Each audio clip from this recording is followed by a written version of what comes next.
Hey there, welcome. Welcome to Rise and Receive. This is an opportunity in your day to stop whatever you're doing and explore how to receive greater fulfillment in your life by unlearning struggle. So today we are doing part 3 of a mini series on work and money. 3 keys to surpass your limits. We did key number 1 on Monday, key number 2 on Tuesday, and Wednesday, and today, Friday, we are doing key number 3.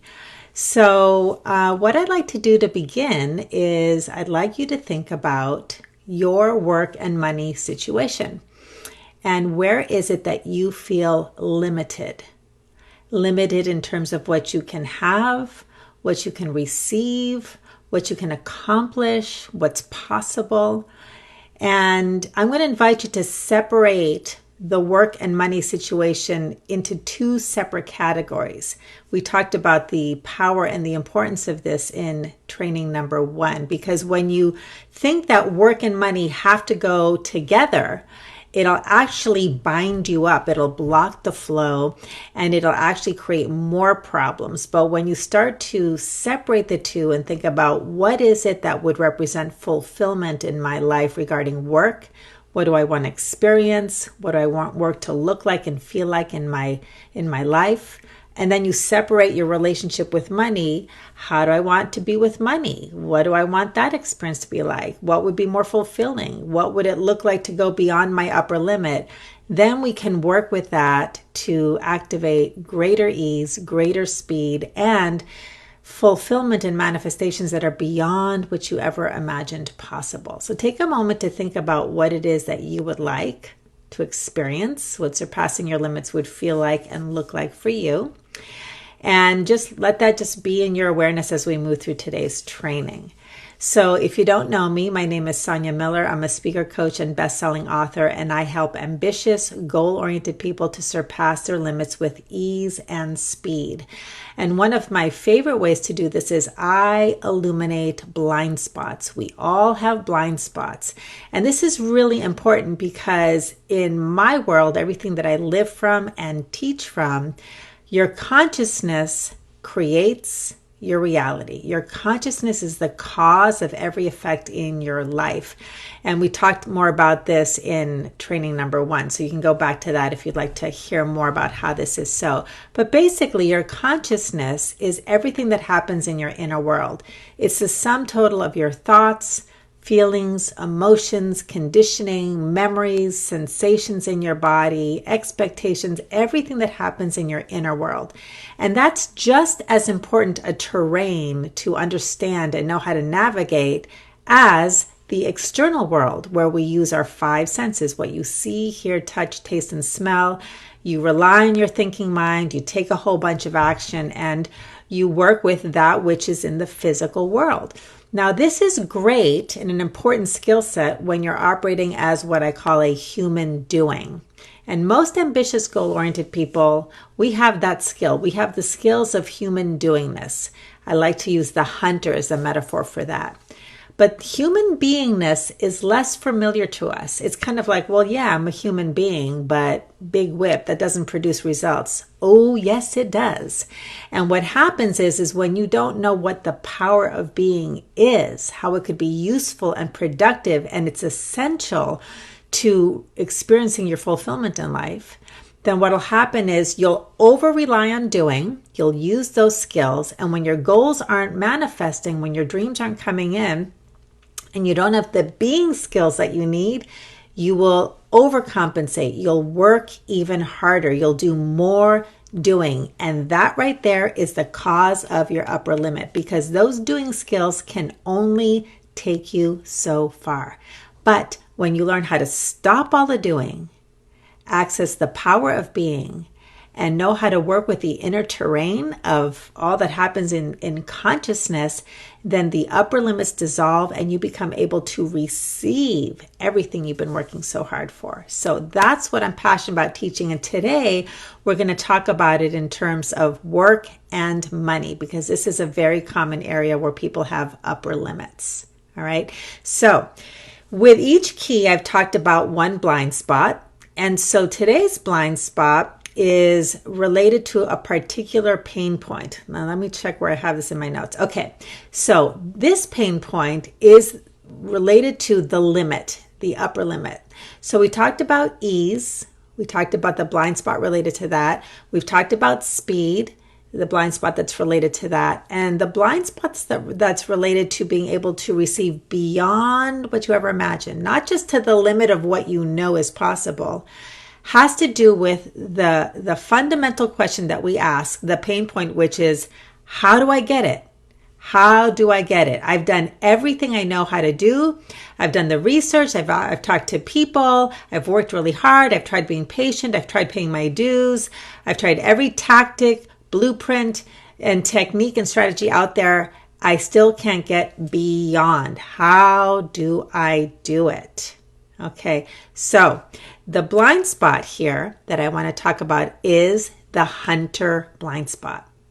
So what is the hunter blind spot? How do you know if you have this blind spot? Well, because blind spots are blind to us, I like to give clues. And you know that the hunter blind spot may be the cause of your upper limit issue and not knowing how to get the thing, how to get the job, how to get the more money, is because when you're operating as a blind spot, you're looking at your goal or your dream like a hunter would, which is you have a target on the horizon. I've got a target. I need to make a plan. I need to sharpen my tools, and I need to set off to hunt this target down. Okay. If you're operating like that, which a lot of ambitious goal-oriented people do, then you might be struggling with the hunter blind spot. And so here, this is why this causes a limit. This is the upper limit, the thing that says that makes it so that no matter what you do, as opposed to be, causes you to only be able to get so far. And this is why. When you're operating as a hunter, you are relying on this notion that you know what you want and you know how to get it. So knowledge is power. Control is power. Defining very clearly what you want is power. All right. But here's the thing. What you know is limited. And you've reached your limit. So then how do you go beyond? You have to shift from being a hunter to tapping into the wisdom of the majestic tree. The majestic tree is a living creature. It's a being, okay? And it hunts nothing. It examines nothing. It doesn't have a brain the way you and I have. Right? We don't use it the same way as the majestic tree. Whatever the intelligence is, it's different. And whatever it wants, it doesn't hunt it. It doesn't have a target. All it does all day long is it opens up and receive. It receives everything it needs. And I'm going to dare say much of what it wants, although I don't believe that trees want. They just receive all that life provides. And it is taken care of, and it flourishes and grows and expands and has greater impact and influence in the world. And its offerings are spread across the land just by being. The animals come and take it. The wind comes and takes its offerings. It is so powerful, and it even occupies other spaces. It just flourishes. It grows and grows and grows, and it receives all day long. Okay, so as we tap into that skill set, then you can tap into beyond your upper limit, because you can start to allow life to deliver for you instead of you going out and hunting and capturing the target. So that's what we're going to talk about today. Now I'm going to check here my notes because I want to make sure I don't miss anything. Okay, so 2 shifts that you have an opportunity to make when you shift from hunter mode, doing, to tree mode, which is being, is you're going to shift from being selective to unselective, as well as shifting from being intention-based to invitation-based.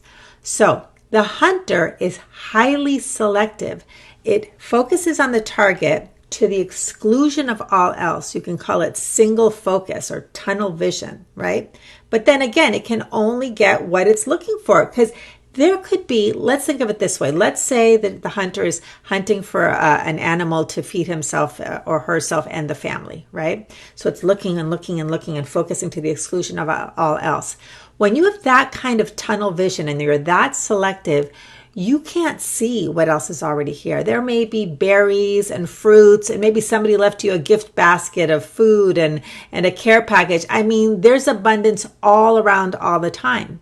The majestic tree knows this. So the majestic tree is not selective. The majestic tree just opens up and it receives all of the air and the winds and the minerals, even if the animals come and, poop and the ground stinks and whatever, but it's unselective. And that's what it is. It's really like no matter what life gives the tree, it receives it. It receives it unselectively. But because of that, it can receive things very quickly, right here, right now. It doesn't have to follow a linear path, and whatever life brings. Now, the thing that the human doing or the hunter doesn't like about unselective is you might get things you don't want because you don't know what's going to come. You're going to be unselective. But when you learn how to tap into receiving and the safety that comes with this skill, then you know that even if you get something you don't like, it will move on through, just like maybe a thunderstorm, too much water, or a drought for the tree. It will pass, but here's the essential assumption of the human being, of the beingness and the tree. Life always offers kindness. Yes, pain is inevitable, but suffering is optional. And we suffer when we are selective, when we say yes to the things we want and no to the things we don't want, and we do battle or we run or avoid. That is the upper limit issue. That's what creates stuckness. But when we are able to be unselective and receive all that life gives us and know how to feel safe doing it, that's when ease, speed, and beyond just really go to a whole other level. Okay, so how does this work on a tangible, concrete level? All right, so I'm going to talk about the 3-step receive method. This is how we take the wisdom of the tree and bring it into our daily lives. There's 3 steps to being what I call a fortunate receiver. Okay, A-L-I. A stands for awareness, L stands for let it be here, and I stands for invitation. And as you practice this allows you to do a couple things. Number 1, it allows you to be unselective, and I had it here. Oh yes, it allows you to be unselective. It allows you to open to flow. So you shift from being a finder, like the hunter, to opening to flow. So think of it this way. A hunter has the target out in the horizon. It's separate and it's out there somewhere and it has to find it. But when you are in flow, like the tree, it's like standing by the banks of the river and just letting the gifts and the blessings and the abundance come to you. That's what receiving does for you. And it allows you to access beyond because you're open and receptive to everything unselectively. So, ALI, let's go back to your job situation. Let's say you want to manifest a new job. We'll just use that for an example. Maybe you don't like your current job and you want to manifest a new job. So, the first thing you're going to practice doing is you're going to practice being open, which means you're going to start becoming aware of everything that is right here, right now for you to receive regarding the job situation. So I'll give you some prompts. Now, a really good way to do this is to write this down. A-L-I. A, awareness. Okay, you start with what you want. I'm aware that I want a job that is fun, fulfilling, that I can leave at the office when I come home, that I can work from home, that values me and appreciates me and lets me use my creative skills and has room for advancement. I'm also aware, so these are all awarenesses, that I want this job to come to me easily and to really just fall into my lap and to give me blessings beyond whatever I imagined for myself and my family. So you're just going to write down all of your wants. You're also going to become aware of your don't wants. I don't want finding this job to be difficult. I don't want to pound the pavement. I don't want to have to go to networking meetings. I'm aware of this. I'm aware of this. I'm aware of this. You write it down. You can also just say it out loud. You can also notice that you're aware of feelings. I'm aware that I'm stressed out about this whole job situation. I'm aware that I believe that I can't afford to leave my job, or I'm aware that I think the economy is not going to be supportive of me changing jobs. I'm aware that I'm afraid of leaving this because I've got great benefits and I've got the golden handcuffs, and I don't feel like I can leave this and find something that I really want to do, because this is just, this is paying the bills and it's really gives us a lot of security. So I'm afraid that I have to do something I don't like. So wants, don't wants, feelings. You're going to write down your awarenesses of your expectations about the job itself that you want. Like, oh, I'm aware that I've got this interview and I expect there to be a lot of competition and the chances are really small. So expectations, wants, don't wants, feelings, expectations, beliefs. You're basically doing a brain dump. Everything you can think of that you have around this subject, you just put your awarenesses down on paper, or you speak them out loud. You can go for a walk and just say, I'm aware of this, and I'm aware of this, and I'm aware of this, and you're just emptying yourself out. Because in order to receive, there needs to be an empty space in which to receive. Now, we've talked about this in other trainings. When you're in hunter mode, you're going to be in problem-solving mode, thinking and taking action. So what happens is the space that you are in which to receive is filled with problems. Your consciousness creates your reality. Remember, everything in your inner world creates your reality. So those thoughts, those feelings, the problem solving, the analysis, the strategizing, that fills up the space. That's what you're receiving. But when you can become aware of it, write it all down, and I'm going to move to the rest of the 3-step process. This process will allow you to become empty and spacious, and then space is the invitation for life to deliver, because there's room now, right? So you've done your A. L means let it be here. So what happens is all of this struggle and this problem solving can finally land. Let it be here means let the thoughts be here, let the struggle be here, let the feelings be here. You don't have to solve any of it. You don't have to fix any of it. It can simply be here, and you can write the words, I let this all be here. And you breathe, and you breathe, and you let it land. So all of this swirl can finally rest. You let it be here. You will feel a shift in your body when you just step away, let the struggle land, let the problem solving stop, just let it be. You will feel something become a little softer, a little lighter. And then you shift into I, invitation.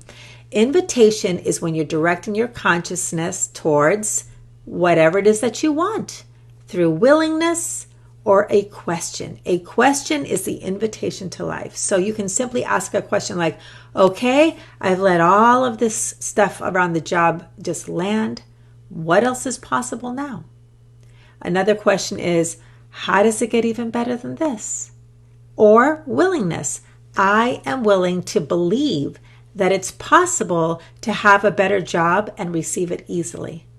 I am willing to be pleasantly surprised. I am willing to see opportunities in ways I've never imagined before.